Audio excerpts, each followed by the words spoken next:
Bien entendu, cette conférence de presse est retransmise en direct.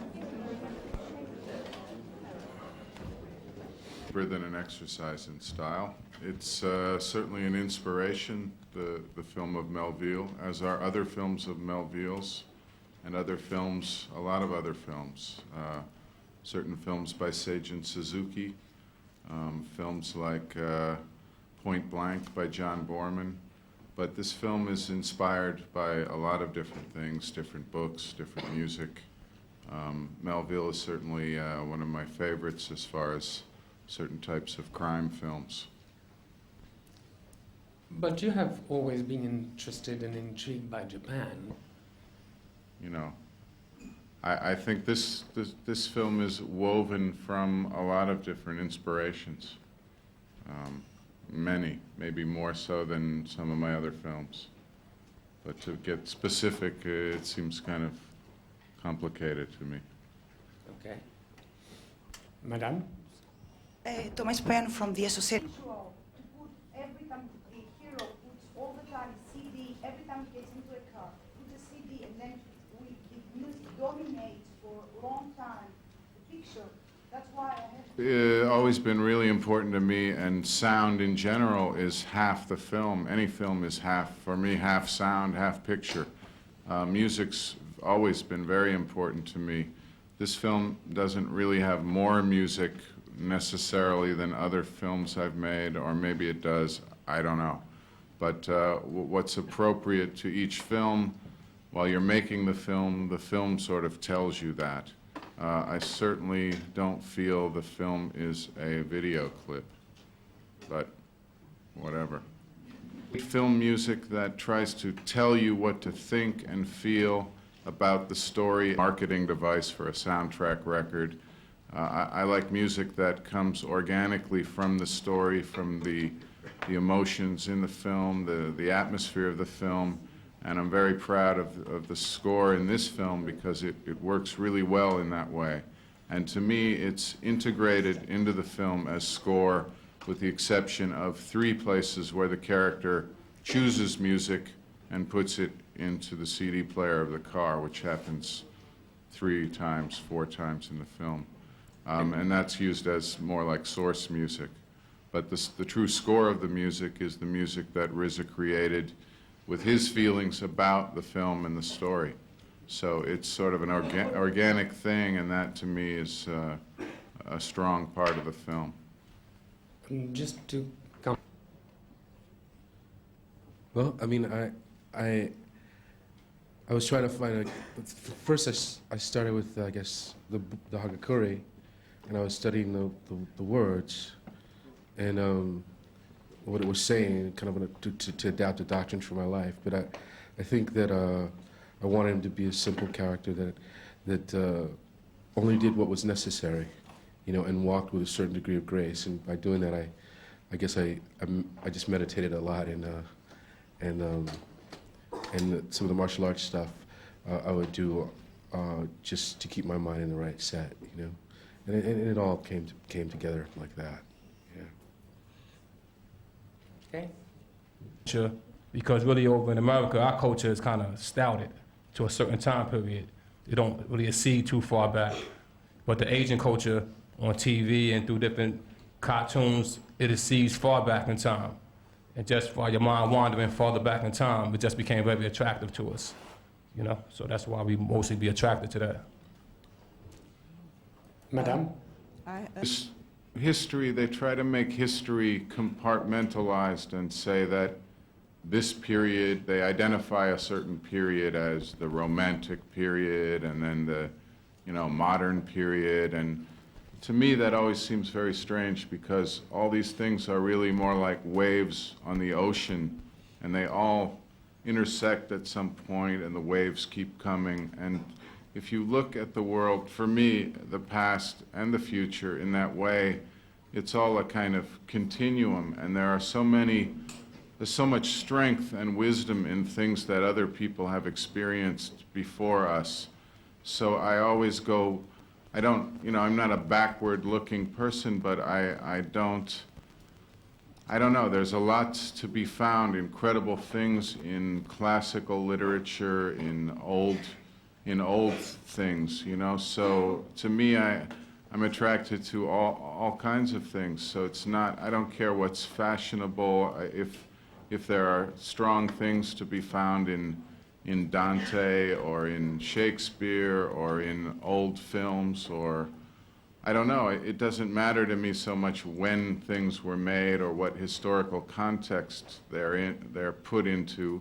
It's like if they speak to you or inspire you or move you, you know. And I find it very strange that a lot of younger artists don't seem that aware of things that came before them, or I get very frustrated when I talk to young filmmakers and they want to talk about what agent they should get and what studio how should they finance their film, rather than talking about the history of film or all the great, beautiful things that exist that you have access to. So to me, those things are like a big inspiration, and they make me very, I don't know, happy to find things like that. So codes anymore by which they live, and that's a part of certain cultures, tribal cultures or criminal cultures.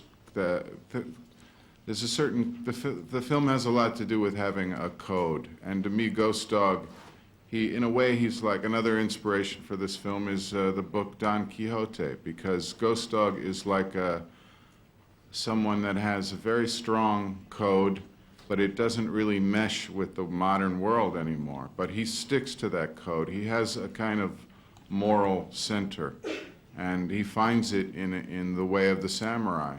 But it's a code from a civilization from hundreds of years ago, from another culture that he's not even part of, and yet he's very centered.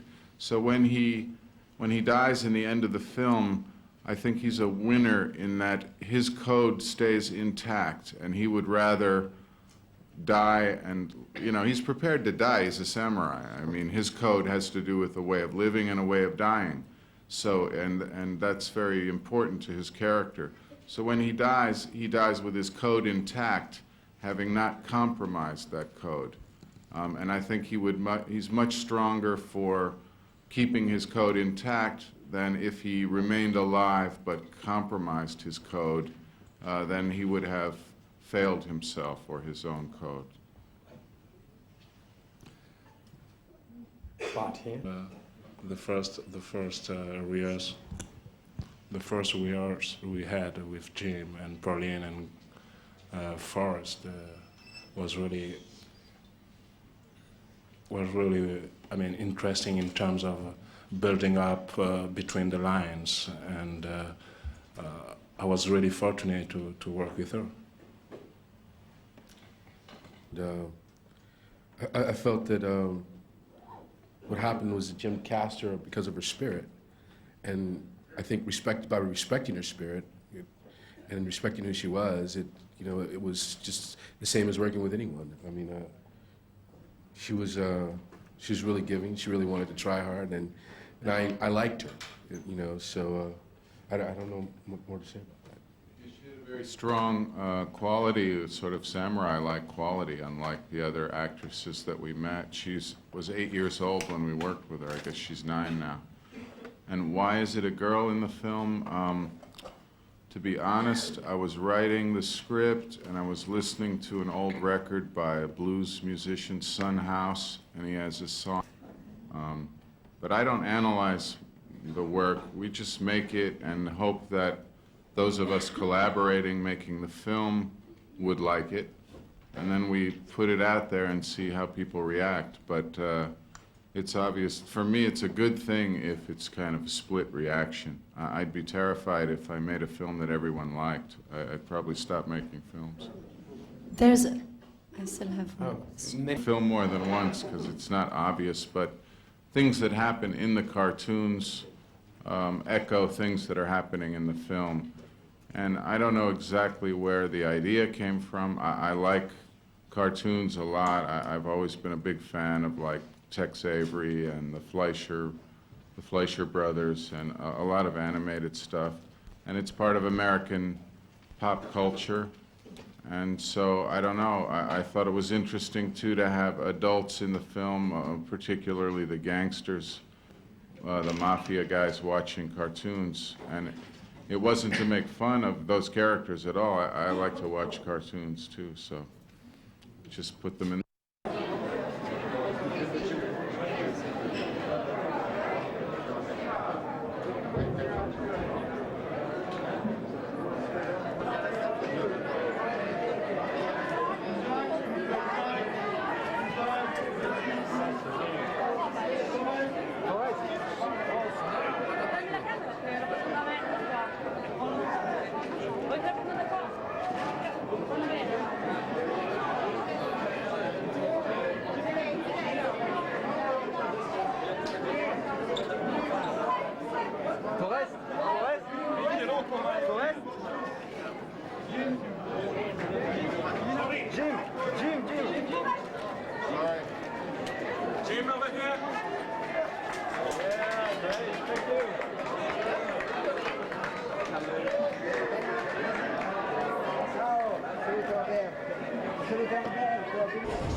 Dominique!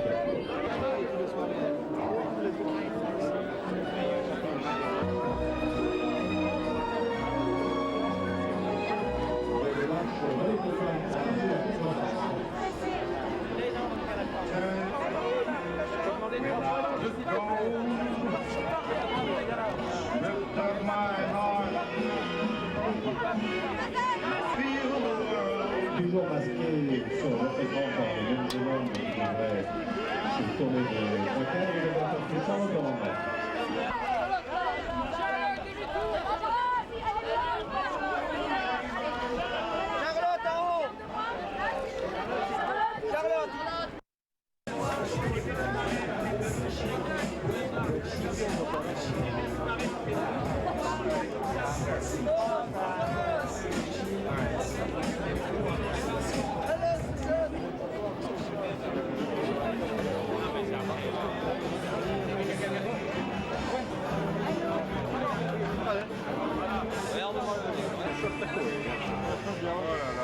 C'est où ça?